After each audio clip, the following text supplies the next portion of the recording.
Donc, il s'avère que non seulement les Égyptiens, mais aussi le monde entier attendent avec impatience l'ouverture en 2021 de ce grand musée égyptien. Et en fait, durant 2021, la technologie a profité beaucoup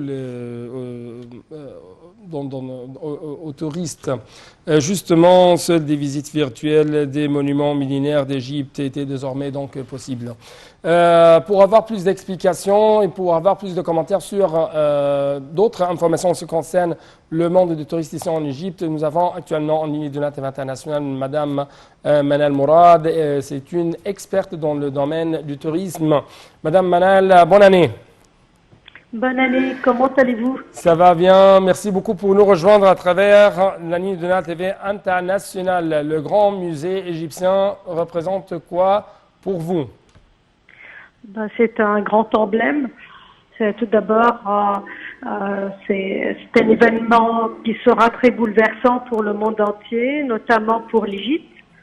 Un grand musée qui mérite d'être noté par le monde entier, Oui. que ce soit par une visite ou pendant son ouverture. Pour moi, le musée, c'est un grand symbole aussi d'un changement fatal que l'Égypte a vécu il y a quelques années. Oui. On va au-devant, on avance, même un musée qui exprime notre pouvoir actuel. On a employé toutes les sciences, la muséologie, la mise en place, les études de lumière, l'exposition. L'idée déjà du musée est grandiose. Oui. Je ne sais pas, Hani, si vous connaissez, il contient des hôtels, il contient des restaurants, il contient un théâtre. Et tout le sous-sol, ce sont des laboratoires de restauration. Et ensuite, il expose 100 000 pièces. Donc le monde entier l'attend, mais même les Égyptiens. Oui. Oui.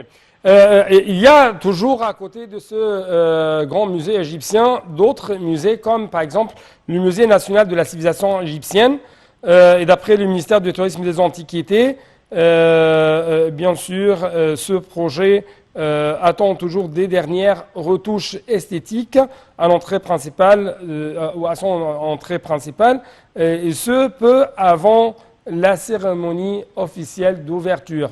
Donc, ce grand musée national des civilisations représente quoi pour vous encore? Quelle est la différence, par exemple, entre le grand musée égyptien et le musée national de la civilisation égyptienne?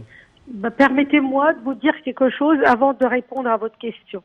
De mon point de vue, l'Égypte a la capacité d'être un musée à ciel ouvert, c'est-à-dire depuis le delta jusqu'à Aswan. Vous avez 1000 kilomètres sur lesquels vous pouvez exposer tous les trésors qui sont sortis de la terre égyptienne. Je ne parle pas de trésors inconnus encore.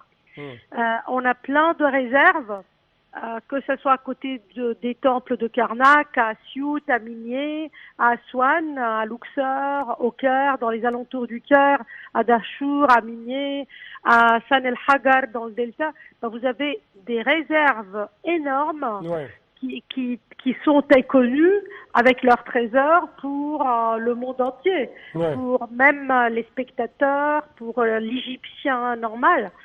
Donc, quand même, l'idée d'avoir des musées partout, c'est une idée extraordinaire qui exprime quand même un pouvoir et une connaissance et une volonté, excusez-moi, une volonté de pouvoir préserver et exprimer ce trésor au monde. Oui. Donc, En fait, oui. En fait, comme vous savez, le choix par l'Organisation islamique pour l'éducation, la science et la culture du Caire comme capitale de la culture et de la civilisation islamique pour l'année 2020 confirme la position de l'Égypte dans le monde islamique en tant que lieu de rencontre des cultures tout au long de l'histoire. Actuellement, comme vous savez, bien sûr, le gouvernement, le président, le Premier ministre s'intéressent de plus en plus à développer, à rénover, bien sûr, le Caire historique, mais aussi le Caire kédévial. Donc, c'est l'un des accomplissements qu'on a pu récolter à partir de 2020. Et justement, votre prévision, comment les Égyptiens vont récolter de plus en plus les bénéfices de tels projets? Écoutez, j'ai pas très bien entendu votre préambule, mais j'ai un peu compris. Vous parlez de cet intérêt qui est donné par les gouvernements, le gouvernement actuel, notre ministre de l'Archéologie, du Tourisme et notre président lui-même. Et ça, c'est vrai. Et on s'intéresse pas seulement à l'art pharaonique. On a connu toute une civilisation grandiose. On s'intéresse aussi à notre deuxième Égypte, tout ce qui est art copte, tout ce qui est notre troisième Égypte, l'art islamique, comme vous venez de dire. Ouais. Et n'oublie pas que le Caire est une ville richissime en art islamique. Elle contient toute seule 1000 minarets. Elle est connue comme la ville à 1000 minarets. Ouais. Il y a plus que 1000 minarets au Caire. Il y a plus que 980 mosquées anciennes au Caire. Et le musée d'art islamique, il est unique au monde. Il contient 60 000 pièces qui sont uniques au monde. Ouais. Donc quand même, c'est des richesses et des richesses. Nous devons en fait clôturer cette édition, mais justement, je dois vous remercier infiniment et bonne année à vous. Merci beaucoup. Merci beaucoup. Bonne année à tout le monde. Bonne année à vous.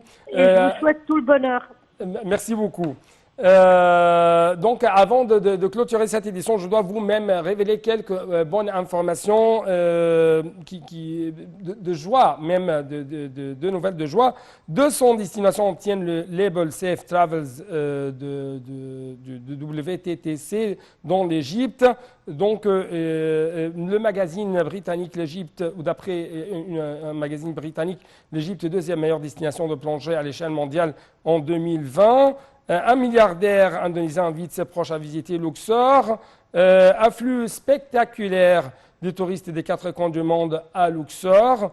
Autre chose, bien sûr, en ce qui concerne Luxor, et la célébration de la journée mondiale de la couverture maladie universelle s'est passé bien sûr au Luxor au cours du mois de décembre. Mais malheureusement, je n'ai plus de temps pour continuer un peu plus de telles informations. Je dois donc vous dire adieu, avec vous, adieu 2020, bonne arrivée 2021, les tout meilleurs souhaits de monde, c'est à vous. Merci beaucoup, chers téléspectateurs, et bon suite de nos programmes sur Net International.